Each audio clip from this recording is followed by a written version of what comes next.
ଆଚାର୍ଯ୍ୟ ଚାଣକ୍ୟ କହିଛନ୍ତି, ଧନ ହିଁ ପୃଥିବୀର ସବୁଠାରୁ ବଡ଼ ଶକ୍ତି। ଯାହା ପାଖରେ ଧନ ଅଛି ତାର ମିତ୍ର ଅଛନ୍ତି, ତାର ସମ୍ମାନ ଅଛି ଏବଂ ସେହି ବ୍ୟକ୍ତି ହିଁ ସଂସାରରେ ଶ୍ରେଷ୍ଠ ବୋଲି ଗଣାଯାଏ।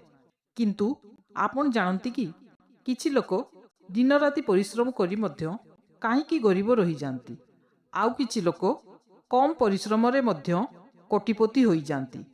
ଏହାର ରହସ୍ୟ ଲୁଚି ରହିଛି ଆପଣଙ୍କ ସକାଳର ପ୍ରଥମ 3ଟି କାମରେ। ଆଜି ଆମେ ସକାଳର ସେହି 3ଟି ଗୁପ୍ତ କାମ ବିଷୟରେ ଜାଣିବା, ଯାହାକୁ ଯଦି ଆପଣ ପ୍ରତିଦିନ ସକାଳୁ ଉଠି କରିବେ, ତେବେ ମା ଲକ୍ଷ୍ମୀ ଆପଣଙ୍କ ଆଡ଼କୁ ଆକର୍ଷିତ ହେବେ ଏବଂ ଆପଣଙ୍କ ଜୀବନରୁ ଆର୍ଥିକ ଅଭାବ ଓ ଦାରିଦ୍ରତା ସମାପ୍ତ ହୋଇଯିବ।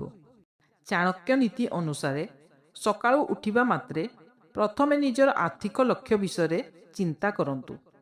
ଚାଣକ୍ୟ କହିଛନ୍ତି, ଯେଉଁ ବ୍ୟକ୍ତି ସକାଳୁ ଉଠି ପ୍ରଥମେ ନିଜର ଆୟ ଏବଂ ବ୍ୟୟର ହିସାବ ମନେ ପକାଏ, ତାର ଧନ କେବେ ନଷ୍ଟ ହୁଏ ନାହିଁ। ସକାଳର ପ୍ରଥମ ଅଧଘଣ୍ଟା ଆପଣଙ୍କର ଅବଚେତନ ମନ ସବୁଠାରୁ ଅଧିକ ସକ୍ରିୟ ଥାଏ।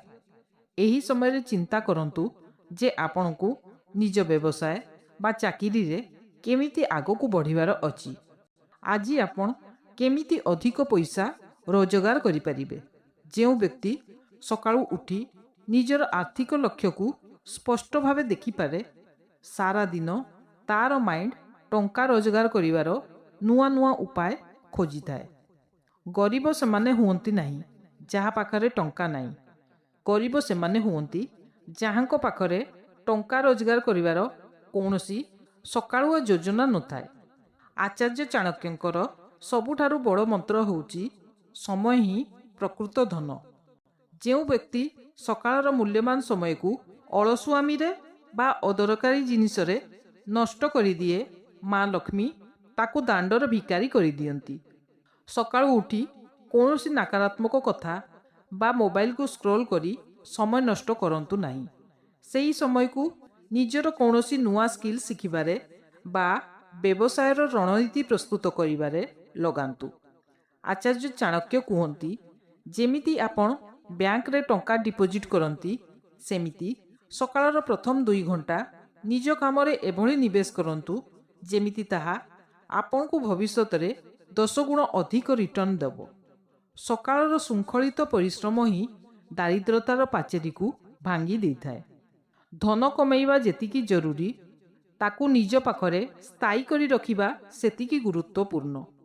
ଚାଣକ୍ୟ କହିଛନ୍ତି, ଯେଉଁ ବ୍ୟକ୍ତି ଅହଙ୍କାରୀ ହୋଇଥାଏ ଏବଂ କେବଳ ନିଜ ସ୍ୱାର୍ଥ ଚିନ୍ତା କରେ, ତାର ଧନ ପାଣି ଭଳି ବୋହିଯାଏ। ତେଣୁ ସକାଳୁ ଉଠି ନିଜ ରୋଜଗାରର ଏକ ଛୋଟ ଅଂଶ କୌଣସି ଗରିବ ବା ଅସହାୟ ବ୍ୟକ୍ତିଙ୍କ ପାଇଁ କିମ୍ବା ଜୀବଜନ୍ତୁଙ୍କ ସେବା ପାଇଁ ଅଲଗା କରି ରଖନ୍ତୁ। ଚାଣକ୍ୟଙ୍କ ଅନୁସାରେ ଯେଉଁ ହାତ ସକାଳୁ ଦାନ କରିବା ପାଇଁ ପ୍ରସ୍ତୁତ ହୁଏ, ସେହି ହାତରେ ମା ଲକ୍ଷ୍ମୀ ସବୁବେଳେ ବାସ କରନ୍ତି। ଏହା ସହିତ ସକାଳୁ ନିଜ ଘରର ମୁଖ୍ୟ ଦ୍ୱାରକୁ ପରିଷ୍କାର ରଖି ସେଠାରେ ଦୀପ ଜଳାନ୍ତୁ। ଏହା କେବଳ ଧାର୍ମିକ ନୁହେଁ, ବରଂ ଏକ ସକାରାତ୍ମକ ଏନର୍ଜିର ପ୍ରତୀକ, ଯାହା ଆପଣଙ୍କ ଘରକୁ ଆର୍ଥିକ ରୂପେ ସମୃଦ୍ଧ କରିଥାଏ। ଗରିବୀ ବା ଦାରିଦ୍ରତା ଆପଣଙ୍କ ଭାଗ୍ୟରେ ନାହିଁ, ଆପଣଙ୍କ ସକାଳର ନିଷ୍ପତ୍ତିରେ ଥାଏ। ଆଜିଠାରୁ ହିଁ ସକାଳୁ ଉଠି ଧନର ସଠିକ୍ ଯୋଜନା କରନ୍ତୁ, ସମୟକୁ ନିବେଶ କରନ୍ତୁ ଏବଂ ନିଜ କର୍ମକୁ ଶୁଦ୍ଧ ରଖନ୍ତୁ। ଦେଖିବେ, ଆପଣଙ୍କ ଜୀବନରେ ଟଙ୍କାର ଅଭାବ କେବେ ହେବ ନାହିଁ। ଭିଡ଼ିଓଟି ଆପଣଙ୍କୁ କେମିତି ଲାଗିଲା କମେଣ୍ଟରେ ନିଶ୍ଚୟ ଜଣାନ୍ତୁ।